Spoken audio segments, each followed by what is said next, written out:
Hello, I'm Joyce. I'm June. And I'm Paula. We're the Kavanagh sisters, and we'd like to welcome you to our series of County In podcasts, where we continue to shine a light on childhood sexual abuse and its impacts.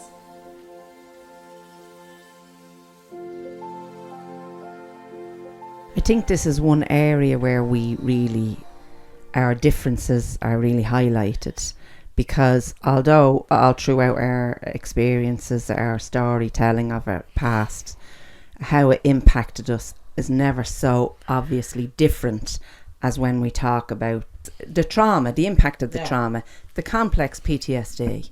And really, just to clarify, what we are talking about is the difference between post-traumatic stress and complex post-traumatic stress.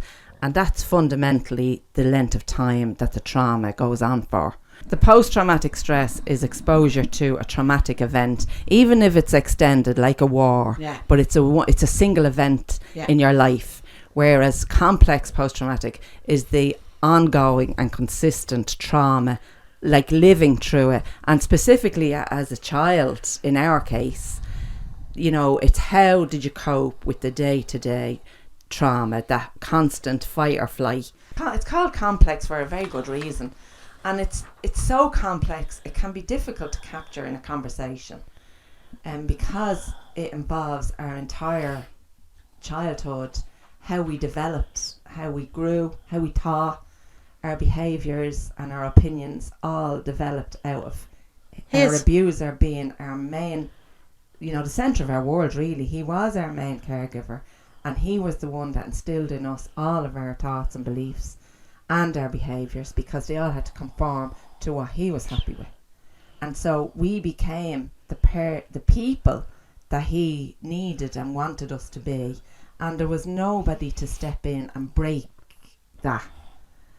But because of the trauma that we were in on a daily basis, we adapted all of our developmental traits to accommodate him. And they say the younger you are, when you're abused, the more responses you actually develop. And you wouldn't have even been aware of that. And you would have never known who you were, because you were formed very early into what he thought he wanted. And that would have been something that would have fed really good into the confusion. And remember, we tried to explain it several times that as a child we felt like an adult, and as an adult we felt like a child trapped in an adult's body. And that was just never really got that. That as a child, the instant you're sexually abused, there's a knowledge now that you shouldn't really have been exposed to, that you're far too young to comprehend, and you haven't got the emotional awareness or intelligence to understand or articulate how that feels or even what's happening. So in your head, there's like an awareness that doesn't belong in there, doesn't fit. You're not ready for it yet, but it's there. So it's so hard to describe. There is like an awareness in your head that I know more than I should right now, and it makes you feel older than your years. Yeah. And yet, because of the stunted growth of the trauma that stops you in your tracks developing emotionally, as you get older, there are obviously more expectations on you, or at least age-appropriate expectations that you can't fulfill, because internally you're still that little traumatised, frightened child, and you're screaming on the inside for somebody to see it, and they can't. Another thing that they talk about is that children who live in trauma all the time have a hyper-vigilance. So you're hyper aware of your surroundings, of you being in danger, of danger being in your presence. And that is... Yeah, you would be the last person to actually see the danger. To know that. Yeah. That tape I listened to where your woman was explaining the girl who's walking down an alleyway, who's an abuse victim and a trauma victim, is walking down an alleyway, and she knows just the footprints behind her is dangerous. She knows, but she's unlikely to take herself or remove herself from that situation, because what she does then is go into survival mode, and she goes into disassociation, and so she's not present. So anything can happen to her, and that's why victims of abuse, especially childhood victims of abuse, often are victims of rape. When I was listening to the stuff I could and reading about this complex post-traumatic stress disorder, I got in such a bad mood. I couldn't believe it. See, I just realised what it was underneath it all.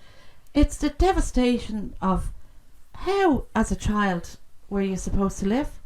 Like, when you look at the damage that goes so deep, it's really difficult to figure out how you will ever fully recover from that. And it's hard because every time we take a step forward, it is that old feeling of taking a step forward and taking 10 back. It was the first time, I think, when we were doing any piece of work, that I genuinely felt hurt for the child. I just felt, you poor thing. Like, what hope had you got? Yeah, I was just thinking there's no end to it. It's like you are a computer and you have been programmed. And I don't care what you learn or how good you get. You're programmed. So your automatic default mode is to go back to that program. You never uninstall it. I wouldn't know how to uninstall it. Well, we've been doing it. How you do it is piece by piece. There's no other way to do it. But we won't live that long. You're doing it. You've done a tremendous amount. You don't even realise it. I'm not saying that. I know I've learned a lot. But like you, I just feel there'll never be enough. I understand now the absolute need to dissociate, to compartmentalise, because if you didn't, there is absolutely no way, even from one episode of my abuse, if I was to have that all in one place, stored all in one place, I wouldn't be able to survive. My disassociation, I am so good when I'm out of it. I'm so good. I can function, I can listen, I can empathise, I can sort your problems out, I can get things done. So why would I want to come out of it? And then I get annoyed because, like, yesterday, chaos here. I told you, everybody was here together. Kids were running and screaming. Oh, bedlam. But it was lovely. There was something really nice and comforting about it. And it reminded me of our family when there's just, that's just the way it was. Just as quick now, I have to cook. Like, I have 25 people here. What am I going to do with them? But then I function, and I function really well. So there's no real desire to come out of that. It's robotic like. I can get things done, but when I actually enter myself, I can't remember my own name. And more importantly, what makes it what brings in the complex bit as well is because the person who's causing you the trauma is supposed to be nurturing. It's your primary caregiver, though. It's whoever is the most important, say, person in your life is normally the one that's causing the ongoing trauma, and that's where the conflict comes in and the confusion comes in. Yeah, I suppose like the problem is, like, we're trying to share our story and we're trying to help people, but I can't get over every time we do this I learn something more about myself. It's not that I think I know everything, but I'm shocked. It's like it takes me to another level. And I'm kind of pissed off that there's still so many levels I haven't reached. And I'm thinking, like, I don't think I'll live long enough to get to the roots of it. See, now, here's where the difference is, and I think this is why we do what we do. If your train of thought and your behaviour patterns and your abuse is interrupted earlier than ours was. I didn't fully even engage in therapy until I was in my 40s. The point that I feel when I'm doing something like this is because if my thought patterns and belief systems had been interrupted earlier, I wouldn't be at the stage I'm at now. I would have got to where I am now earlier, which means I wouldn't be waiting until I'm in my 70s to finally get okay. That's it. And hopefully the information that we've put out there in our books is going to ensure that people don't have to wait so long. Because it was the information we weren't in possession of. We'd no chance to get awareness or understanding because we didn't have the information. We had to get that ourselves. And hopefully for people coming down the line, we've cut that piece out for them. Like, I know there's benefits to what we've done ourselves personally, never mind what we're doing now. I know there's benefits. But even now, I do get pissed off. I'm visualising myself as a child and the trauma that I lived in on a daily basis that never left.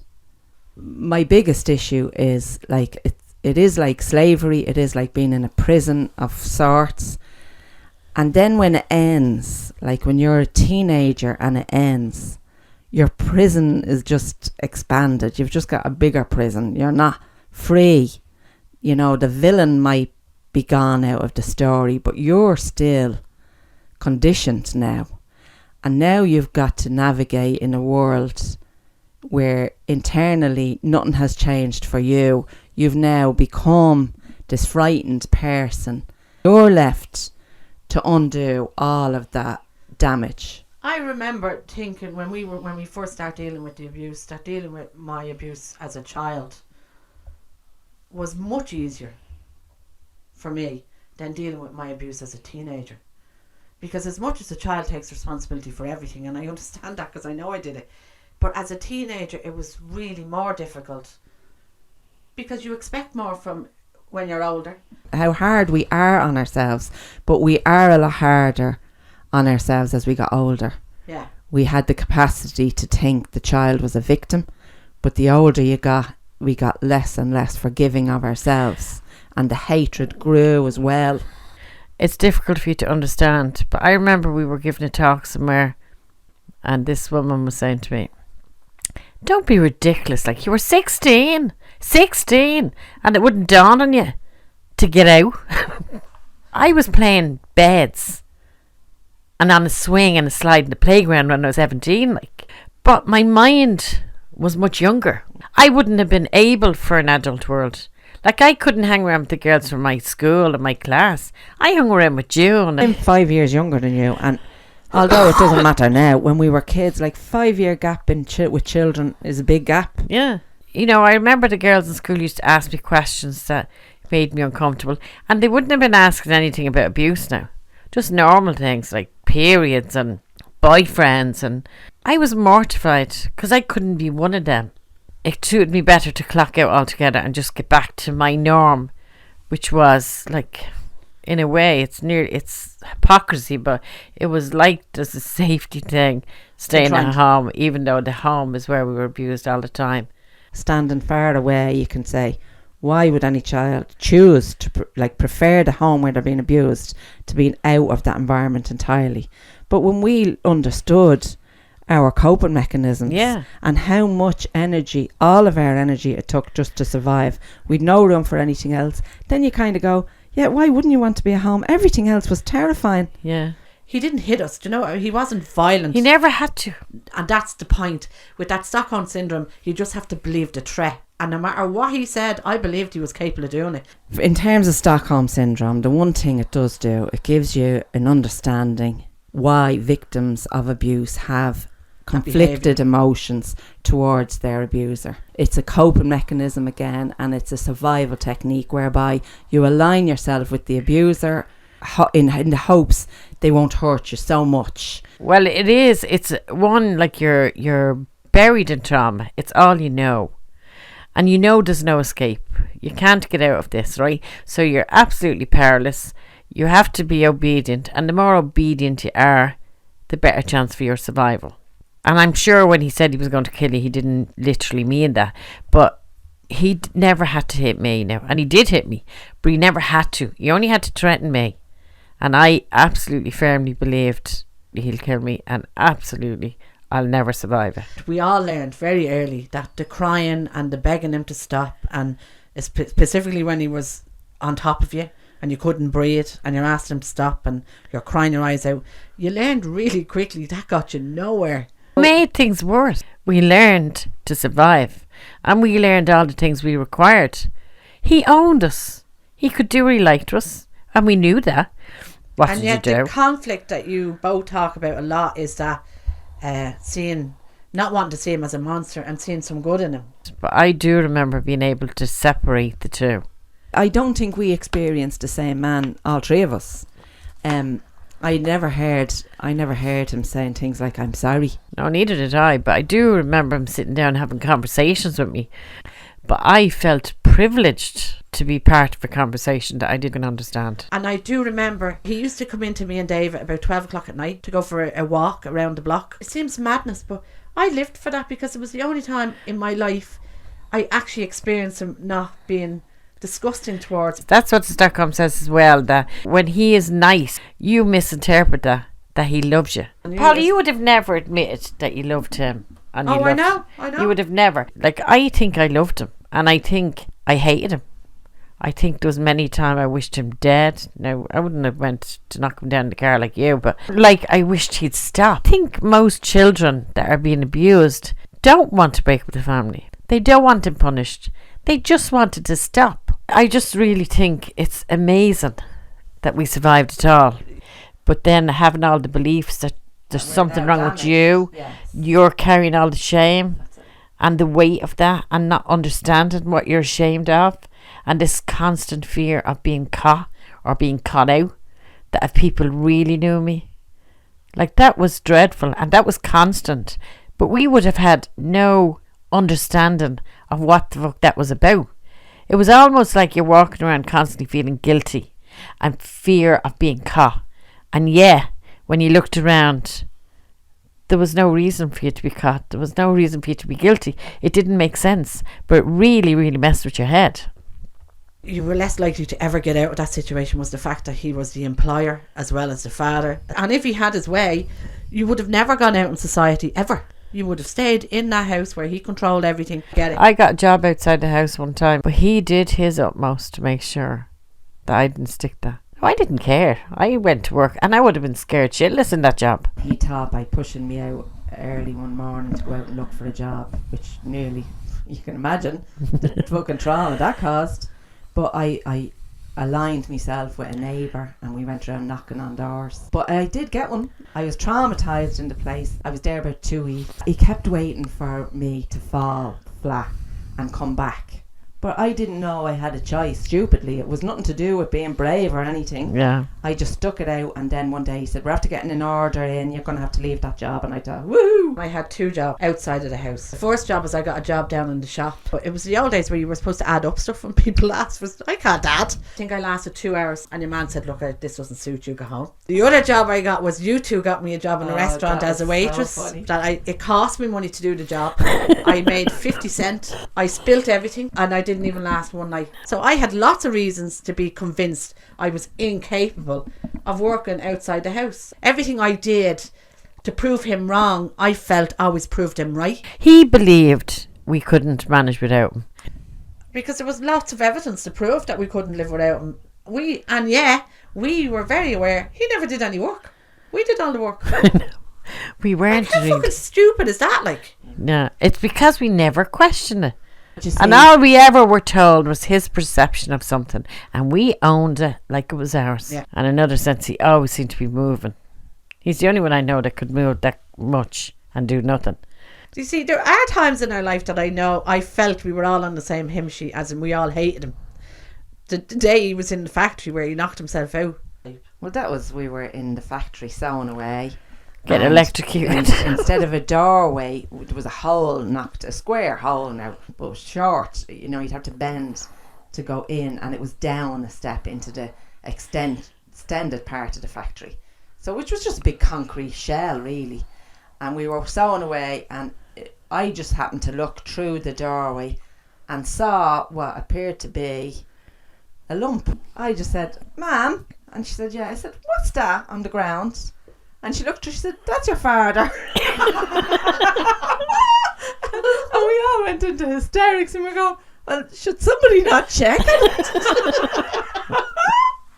He was after hitting his head going No, you through see, the doorway we and were knocking himself out. disassociated. We didn't care. Yeah. He was after knocking himself unconscious. And there wasn't really a big rush to call an ambulance or anything, you know. I think the first time that I heard that more and more victims of childhood sexual abuse were being diagnosed with complex PTSD, I was kind of taken aback at first, because I had no awareness that PTSD is what we had been through. And then when I thought about it, and I thought, well, if it's being scientifically or psychologically acknowledged that we have been through the same or even more complex trauma than a soldier who's been to war and seen the worst atrocities committed on man by man, and we are being given the same diagnosis that they're getting, and still they're not putting resources in place for us. But the more I thought about it, the more I thought, well, hang on a minute, like, if there is an acknowledgement out there that it is as bad as we've been trying to say it is and trying to understand, well then why are we not getting the help that's needed? Like, I feel we really got a bum deal, and victims are still getting a bum deal. People that haven't been affected, or so-called say they haven't been affected by sexual abuse, they grew up with certain beliefs, and for them to even listen to the truth and the reality of what's happening in the world shakes at their beliefs as well. They can't hack that. Because you are convinced that what's going on outside your door doesn't impact what's inside your door. Yeah, you're right. People won't. There's a denial out there through the inadequate provisions. There is a denial that it's worthy of the levels of support that it needs. Yeah. I don't know. I think this whole subject gets lip service, and I don't know if you can change that. Would absolutely refuse to believe that it's not changeable. I think it's going to take a few lobotomies. I just think we have to be relentless. I mean, there's so many nameless, faceless people fighting for this cause across the world. The decision to heal from childhood sexual abuse places you on the most important journey of your life. You're in charge of this journey. Only you know what works for you and what doesn't. It takes as long as it takes, because there's no rushing it and there's no faking it. You have to feel it. And just as the ripple of pain that you're in goes out and impacts all of those around you, so does the healing. And the more you heal, the more everyone around you benefits from your healing. Thanks for listening. Hopefully some of the information we have shared will resonate with you. This will give you a deeper understanding of yourself, plus allow you to move into a space where you can show compassion to yourself. Please know that no matter how you feel or how you reacted to the abuse, it was normal. We are hopeful and optimistic that those in any position of power to bring about change will be moved into action, so we can finally eradicate childhood sexual abuse. So please spread the word and share the information. Thank you. You can follow us on Facebook and Twitter, or contact us directly on thekavanaghsisters@gmail.com. You've been listening to the Kavanagh Sisters Count Me In podcast. We're going to leave you with a quote which you can carry with you throughout your day. It isn't easy to overcome the impacts of childhood sexual abuse. But don't forget to notice and commend yourself every day for the fact that you are actually overcoming it. It takes a long time, so never doubt your progress. And take stock of how far you've come. Just note to yourself your bravery, your courage, for showing up and being able to give to this world when so much has been taken from you. You are amazing, and never forget it.